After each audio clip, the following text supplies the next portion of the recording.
Why are you standing here like you belong, boy? His words cracked across the room before I could even draw breath. The morning staff meeting froze. A few pans tapped nervously, then stopped. My mop still leaned against the wall where I had set it, a reminder that I wasn't supposed to be in this space. I just came to... I began, but his smirk cut me off. You just came to clean. That's all you're good for. Don't confuse yourself with the rest of us. His chuckle bounced around the room. Laughter followed. Not loud, not proud, just the weak kind that comes from people desperate not to be noticed. The kind of laugh that slices deeper than an insult because it proves no one will stand with you. I looked at them. Faces turned away, eyes locked on papers, mouths pressed thin. Nobody spoke up.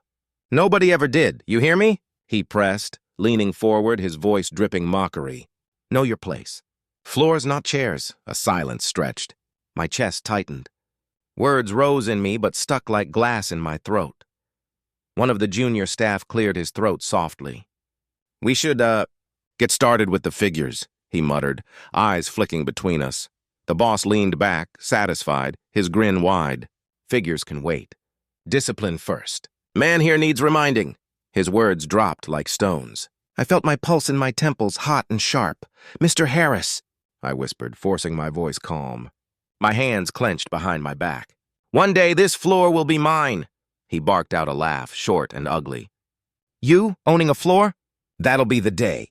More nervous chuckles rippled around the room, though some stayed silent, shifting uncomfortably. I caught the eye of Marcy at the back. She looked away fast, shame or fear. I couldn't tell which. I swallowed hard, every muscle in me screaming to leave, but I stayed rooted, staring at the polished conference table as if it held my dignity. His smirk made my stomach twist. Inside, words screamed louder than his voice. This isn't about floors! This is about being seen, about being human. If silence is all they give me now, one day silence will be all they have left when I return. Meeting adjourned, the boss snapped, as if my humiliation had been the only item on the agenda. Get to work. And you... His eyes pinned me, sharp as glass. Get back to your mop. That's where you belong. The scrape of chairs filled the room. Shoes shuffled, papers rustled, voices whispered, but none addressed me. I walked out slowly, each step heavy. Their silence clung to me like dust, like shame. But beneath the weight, something new pressed in my chest. Not just anger, not just hurt. A seed. As I reached for my mop, I whispered again, low enough that only I could hear. One day, this floor will be mine. And this time, it didn't sound like a dream. It sounded like a promise. You all right? Marcy's voice reached me in the break room, soft as paper tearing. I kept my eyes on the coffee dripping into the pot. I'm fine. My throat burned at the lie. You shouldn't let him talk to you like that, she whispered, darting glances at the door. Shouldn't let him? I muttered, hands tightening around the chipped mug. Then why didn't you stop him? Her lips pressed tight. She shifted from one foot to the other. It's not that simple. He's the boss, and I'm the mop, I snapped, the words tasting bitter. She flinched. Silence swelled between us until footsteps broke it. Man should count his blessings, another worker muttered as he grabbed a sandwich from the fridge. He didn't look at me, didn't need to. His voice was meant for the room, not for me. Plenty of folks would kill for steady pay. I swallowed hard. Steady pay for steady humiliation? He shrugged, biting into his bread. Work's work. Work's dignity, too, I murmured, more to myself than him. He smirked, crumbs sticking to his lip. Not for everybody. The words hit like a slap. I wanted to shove the mug against the wall, hear it shatter just to match what cracked inside me. Instead, I stared at the steam curling upward, vanishing into air. That's what I felt like. Something rising only to disappear. Marcy reached for my arm, hesitated, then pulled back. Ignore him. He doesn't mean... He meant every word, I cut in, my voice rough. They all do. They just don't want to say it loud. Her eyes darted toward the door again. Please, keep your voice down. Why? I whispered, leaning closer, my hands trembling against the mug.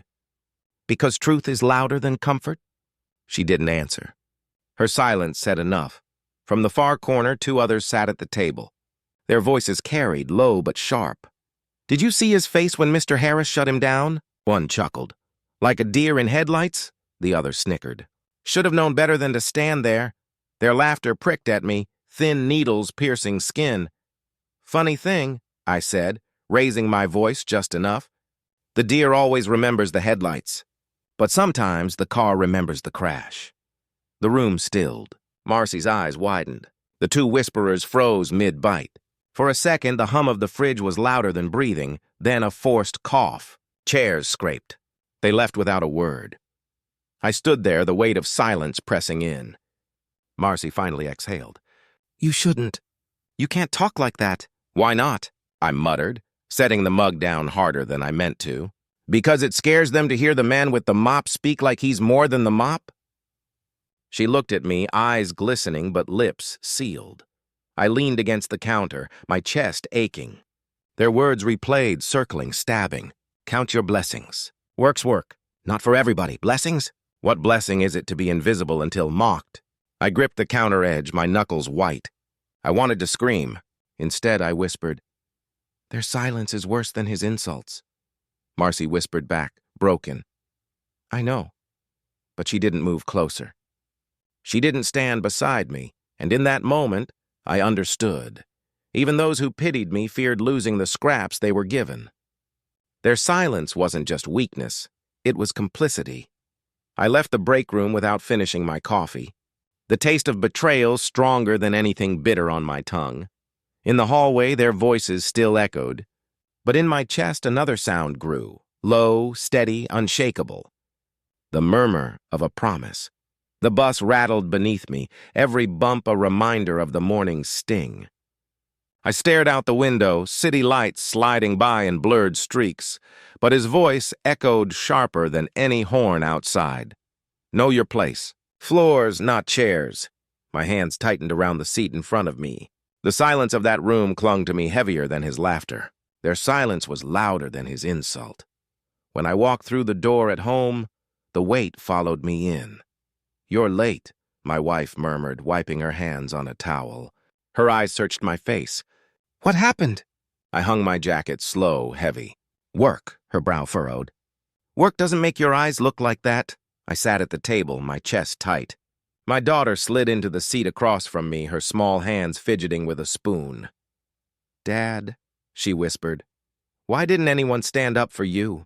The words hit me harder than the insult itself. My throat closed. You heard? I asked, my voice cracking. She nodded. Marcy's son told me. He said the boss. He said he called you a floor man. Her whisper trembled. Is that all they think you are? I swallowed hard, my hands trembling against the wood of the table. They laughed, I muttered, voice low. Some laughed. The rest said nothing. Her eyes shone with hurt. But you always tell me to speak up when something's wrong. Why didn't they? My chest burned. Because silence is easier than courage. She dropped her gaze, twisting the spoon harder. So courage is only for people without power? The question sliced deep, my wife's voice cut through, steady but sharp. They'll never see you equal if you let them speak like that. Her words landed heavy. What was I supposed to do, Helen? Fight him? Lose my job? Leave us without food on this table? Her hands slammed the towel down. I'm not asking you to fight with fists. I'm asking you to fight with dignity. Do you think hiding your hurt keeps us safe? It just teaches her. She pointed at our daughter. That silence is survival. Tears burned my eyes. And isn't it? Isn't silence the only reason I'm still employed? No, she snapped, her voice breaking. Silence is the reason he thinks he owns you. The room went still. My daughter's small voice trembled into it. I don't want them to own you, Dad. Her words tore through me. I pressed my hands against my face, pulling in shaky breaths. My chest rose, fell, rose again, but the heaviness didn't lift. I wanted to scream at him, I whispered through my hands. I wanted to throw the table across that room. But I stood there. I let him laugh. I let them laugh. You didn't let them, Helen murmured softer now. You endured them. That's different. I dropped my hands and looked at her. Enduring feels like drowning. She reached across the table, fingers brushing mine. Then rise above. Drown him instead, with your calm, your strength. Don't let him decide who you are. Her touch steadied me, but my chest still throbbed. He thinks I'm nothing. Then show him you're everything, she whispered. My daughter's eyes lifted, glistening. Promise me you won't let them laugh at you like that again. I held her gaze throat tight. I promise. But inside, I knew it couldn't be with rage. Rage would burn me out before it burned him down. It had to be something else, something that made silence impossible. I closed my eyes and breathed. The taste of his insult lingered bitter on my tongue, but beneath it, something new stirred, not fury, not revenge, resolve. That night, as I sat at the table with my family's voices echoing inside me, I whispered into the quiet, "One day, they'll see me. Not the mop, not the floor. Me." And I swore I would never let silence own me again. I bent low over the corner tiles, mop pressing into the grooves like I was scrubbing away my own shame. Their voices drifted down the hallway before I even saw them. "Gentlemen," Harris boomed, his tone oily with pride. "This building runs smoothly because I keep people in their place." The investors chuckled, footsteps clicking closer. "In their place?" one asked. "Exactly." Harris's voice rose, sharp and smug. "Take him, for example. The janitor. Good hands, but that's all. Man like him doesn't need dreams, doesn't need opinions, just needs a mop." Their laughter spread like dust in my lungs. My fists tightened on the wooden handle. My reflection stared back at me in the wet floor. A man bent, small, beneath their words. "Without me," Harris carried on, "this place would sink. Not because of the work, but because I make sure people like him don't get ideas." A pause. Then an investor chuckled low. "That's efficient management." My jaw locked. My chest burned hot, but I kept wiping. Slow circles, as if their words weren't grinding into my skin. One of them lowered his voice. "Don't you think it's harsh?" "Harsh?" Harris scoffed. "It's survival. Let one of them think he belongs in these rooms, and soon enough you've lost control." Silence stretched. Then a mutter. "Controls everything." Their shoes squeaked against the wet floor near me. I kept my head down, though my heart hammered loud. "Watch your step, gentlemen," Harris smirked above me. "Wouldn't want you slipping on his work. He knows how to clean, if nothing else." The laughter hit me harder than a kick. I gripped the mop tighter, my knuckles pale. Inside, I screamed. Out loud, I murmured, "Every insult is an investment." One of the investors leaned toward Harris. "He heard you." "So what?" Harris snapped, not even lowering his voice. "He knows his place." "Don't you?" My throat closed. My voice rasped, low but steady.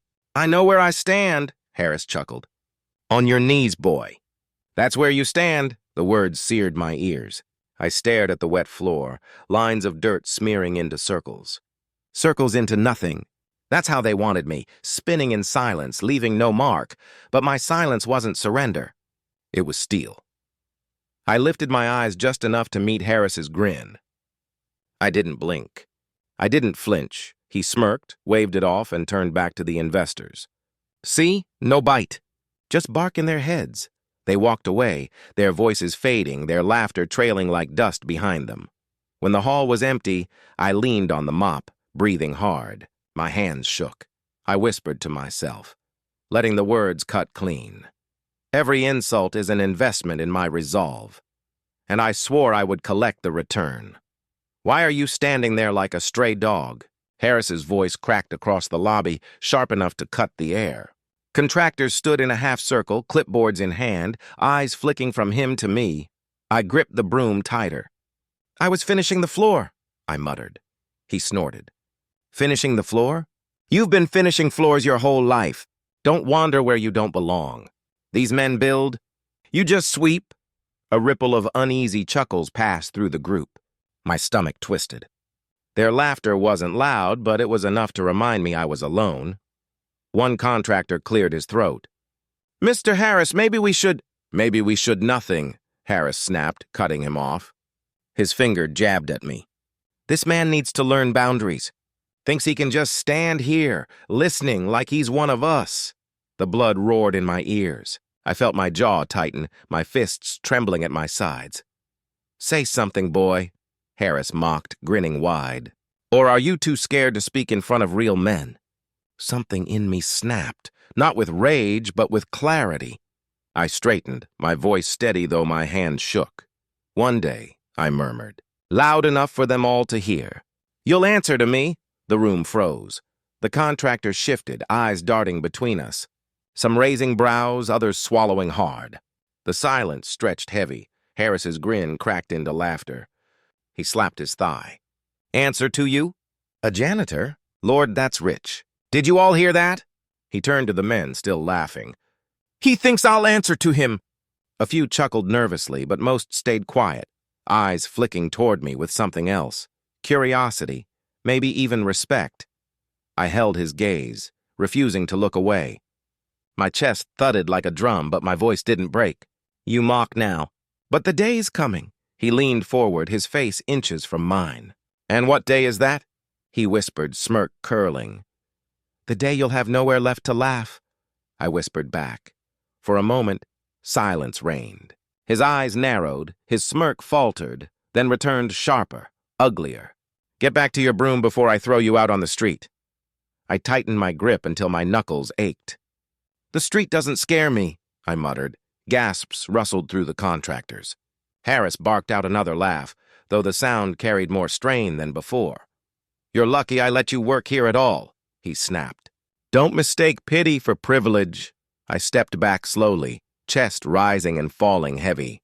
My palms burned with the urge to lash out, but I swallowed it down. His words, his mockery, his laugh, all of it sank into me like stone into water. But I let the silence answer for me now. As I turned toward the broom, I caught sight of the contractors' faces.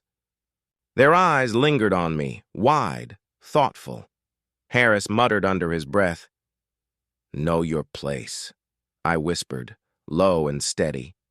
"My place isn't where you left me." The words slipped out like a blade. He froze, then scoffed loudly, masking the crack in his pride. "Gentlemen," he announced, voice booming, "let's continue. Don't waste time on empty dreams." They followed him, but their glances trailed behind me, heavy, questioning. When the lobby emptied, I leaned on the broom handle, chest trembling. The air still carried his laughter, but beneath it, I heard something else. The silence of men who had seen a crack in his armor, and I knew this was the first shadow of his downfall. The office door shut behind me, and for the first time in weeks I felt the air shift. No mop, no broom. Just papers, pens, and two men waiting across the table. The lawyer adjusted his glasses. "You're certain you want to proceed?" "I'm certain," I murmured, hands folded tight to hide their tremor. The banker leaned forward. "It's a considerable investment. Men in your position usually hesitate." "Men in my position," I whispered, steady now, "have spent a lifetime being told not to reach." "I'm done hesitating." The lawyer exchanged a glance with him. "The seller believes this property is undervalued. With the right buyer," I leaned in, my voice firm. "With the right owner," the banker cleared his throat. "Ownership changes things. Harris won't take kindly to it." A smirk touched my lips before I could stop it. "Harris won't have a choice." The lawyer shuffled the papers, his tone cautious. "You'll need signatures here, here, and here." As the pen touched the page, my hand shook, not with fear but with weight. Each line was a cut through the chains they'd wrapped around me. "Are you nervous?" the banker asked. I met his eyes. "Every insult I've swallowed led to this line of ink." He blinked, silent. The lawyer murmured, "Once this is filed, the building is yours." "But Harris, he'll resist." I exhaled slowly. "Paperwork doesn't shout. It waits. Then it owns." They exchanged another look, but neither spoke. Their silence told me what I already knew. This wasn't just a purchase. It was a storm gathering under their noses. The banker muttered, "I've never seen someone so calm buying what their enemy thinks he controls." Calm? My palms sweated through the paper. My heart thudded hard enough to echo in my ears. But calm was all I could show. Calm was the weapon Harris never saw coming. The lawyer slid the final sheet toward me. This is it. I pressed the pen down, slow, deliberate. My name carved itself into their world. When the ink dried, I leaned back, chest heavy, lungs tight, but a fire rising inside me. I whispered, more to myself than to them. This floor was never his. Now it's mine. And in the silence that followed, I heard not laughter, not insults, only the weight of change waiting to fall. The moment I stepped into the conference room with my mop bucket, the tension slapped me harder than the smell of stale coffee. Harris was pacing, his voice sharp, his tone jagged. "You think I don't see it?" he snapped, slamming his fist against the table. The whispers, the stares, the lack of respect in this room. Chairs creaked. Papers shuffled. No one answered. "Don't play dumb," he barked. "I've built this place. Without me, none of you would even have jobs. Yet lately I hear things I don't like." One staff member cleared her throat. "Sir, no one, don't you lie to me." He cut her off, spit flying. I can feel it. The doubt. You think I don't notice when eyes roll the moment I speak? I leaned against my mop handle, silent, my chest rising slow, steady. His voice grew harsher, the cracks showing. "You'll regret it. Every one of you," he shouted, his face flushed. "You'll regret doubting me. I made this place what it is. Me, not you. Certainly not. Him." His finger stabbed toward me like a blade. My jaw tightened, but I stayed still. "Look at him," Harris hissed, glaring at me. Just standing there, silent, acting like he knows something you don't. He's nothing. Nothing! I met his eyes without flinching. Inside, my stomach twisted, but I let the silence between us speak louder than words. Whispers rippled through the staff. I caught fragments. Why's he losing it? He sounds desperate. Harris slammed his palm down again. "Shut up, all of you! You think you can laugh behind my back? You think you can question me?"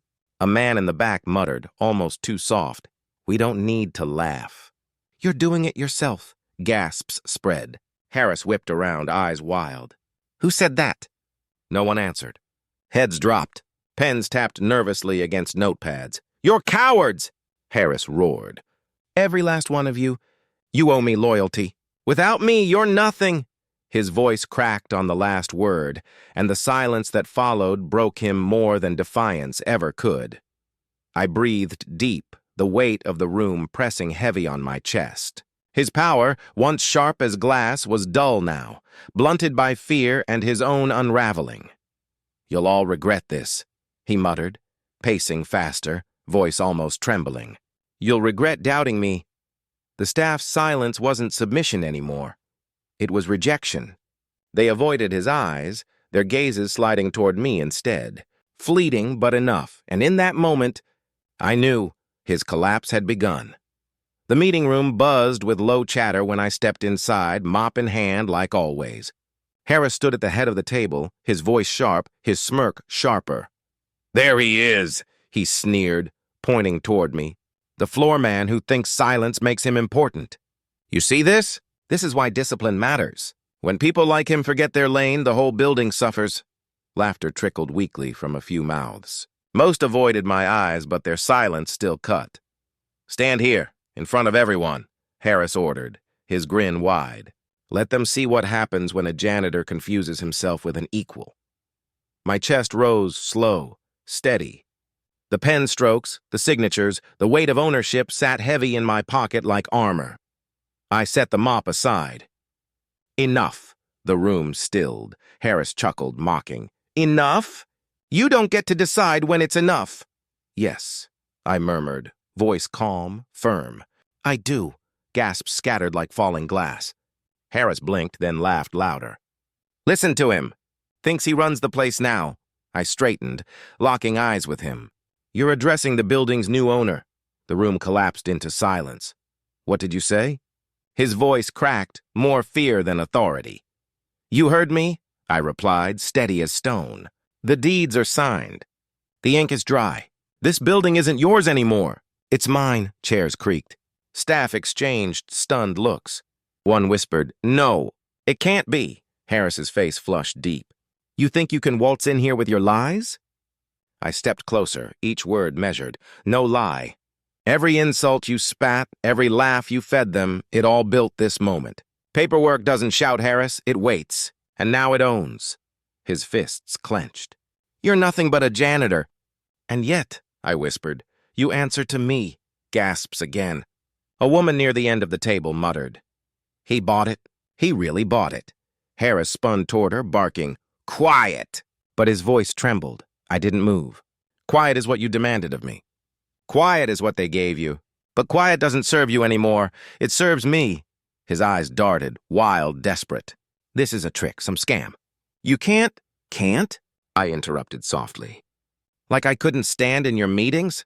Couldn't raise my voice? Couldn't be seen as equal? The staff leaned in, their silence pressing heavier than applause. Harris's chest heaved. You'll regret this, he muttered, voice fraying. I shook my head. No, Harris. You'll regret every time you mistook dignity for weakness. The room's silence turned on him now. The same silence that once betrayed me now betrayed him, empty, cold, complicit. He looked around, frantic. Don't just sit there. Say something! No one spoke. My chest swelled, steady and sure. They won't save you. Not this time. I let the silence linger until it was unbearable, then whispered the words that had burned inside me since the first insult. One day, this floor will be mine, and now it was. The staff lingered in the room, their whispers tangled with disbelief. Harris sat slumped in the chair he once ruled from, his face pale, his smirk gone. I stood at the head of the table, the same spot where he had mocked me, the same floor where I once whispered my vow. Listen to me, I began, my voice carrying through the silence. No one here will clean floors with shame again. Chairs shifted. Eyes lifted, hesitant, waiting. I pressed my palms against the table, leaning forward. Work is dignity, not humiliation. I don't care if you sweep type or sign contracts. No one here will laugh at you for earning bread with your hands. Harris's breath rasped. His voice cracked into the silence. I never thought I cut him clean. You never thought I was human. The words split the air. Staff gasped, some covering their mouths, some staring wide-eyed. Harris lowered his head, his voice breaking. I didn't mean... Yes, you did. My chest burned, but my voice stayed steady. Every sneer, every insult, every laugh you dragged out of them, you meant all of it. And they let you. I turned, sweeping my gaze over the staff. Some lowered their eyes, others flinched. Your silence gave him power. But silence will not protect you anymore. Not here. Not under me. A woman near the front murmured, We were afraid. I clenched my fists, then released them slow. Fear makes sense. Betrayal doesn't. The day he spat on me, your silence spit too. The words cut, but no one answered. Their silence was no longer against me. It was for reflection. I drew in a long breath, feeling the weight of the years in my chest. I don't stand here for revenge. If I wanted revenge, I'd strip him of everything the way he stripped me. But dignity isn't revenge, it's justice. And justice demands we break the silence. The room stayed hushed, every word hanging heavy. Harris whispered, voice shaking. I thought I was protecting control. I turned back to him, my eyes burning steady. Control is just fear pretending to be power. And fear collapses the moment dignity walks in. He opened his mouth, closed it, then muttered, I never expected this. Neither did I whispered back. But I learned something, Harris. The floor remembers the boots that walk across it. But one day, the boots grow old, and the floor remains. A murmur rippled through the staff. The symbolism landed. They felt it. I straightened, pushing away the table. So hear me, all of you. This building will not run on fear anymore. It will run on dignity. And if you can't stand for that, then you don't belong here. Silence answered again, this time not in betrayal, but in surrender. Harris buried his face in his hands, his shoulders trembling. His voice broke into fragments. I was wrong. I stepped closer, my voice calm, cutting through his collapse. You weren't just wrong. You were blind. You saw a mop, not a man. And now the man owns what you thought was yours. Gasps echoed again. The truth weighed on every corner of the room. I let the silence stretch until even the hum of the lights sounded loud. Then I whispered the final word. No one here will ever be unseen again. And in the stillness that followed, justice settled like dust finally laid to rest. I walked the halls slowly, the same halls where laughter once followed me like shadows. My footsteps felt heavier, not from shame this time, but from the weight of memory. My daughter's voice echoed first, soft and awed. "Dad, this is yours now?" I nodded, my throat tight. "Ours," I murmured, pressing my palm against the cool wall. "Every bruise I carried in here belongs to you as much as it does to me." My wife brushed her fingers over my arm, her whisper steady. "You did it with dignity. You never shouted back, never let their poison turn into yours." I swallowed hard. It burned, though. Every word burned. She turned me gently to face her. "But you taught her," she gestured at our daughter, "that silence can break. And when it does, it becomes power." My daughter's eyes shone. "Why didn't you fight him sooner, Dad?" I knelt down, gripping her hands. "Because sometimes fighting loud means losing quiet. I needed patience. Paperwork doesn't shout, it waits. And then it owns." Her lips parted, then curved in the smallest smile. "So you beat him without even hitting him?" I let out a breath that carried years. I beat him by refusing to stop being human, even when he couldn't see me as one. My wife's eyes glistened, her voice trembling. "And now? What do you see when you look at these walls?" I turned slowly, letting silence answer for a moment. The walls didn't sneer anymore, they listened. "I see freedom," I whispered. "Racism built these walls around me." Owning them was never revenge. It was release. It was proof their chains can't hold forever. My daughter clung to my arm. "Can I tell my friends my dad owns a whole building?" I chuckled, the sound breaking through my chest like sunlight after rain. "Tell them your dad learned the hardest way that dignity is worth more than revenge." Her brow furrowed. "What's dignity?" I brushed her cheek with my thumb. "It's walking through fire and coming out still human. It's refusing to let hate define you, even when hate surrounds you." She leaned into me, whispering, "Then I want dignity too." Tears welled, blurring the edges of the hall. My wife rested her head against my shoulder, her voice steady as stone. "You didn't just reclaim a building. You reclaimed yourself." I closed my eyes, letting the weight of her words settle. The echoes of laughter, the sting of silence, the bite of Harris's insults, they all faded beneath this moment. I whispered more to myself than to them. This was never about him. It was about me finding freedom beyond his chains. And now, we walk forward, together. We stepped deeper into the building, our voices soft, but every word carried louder than any insult I had ever endured. And in that silence, I finally felt whole.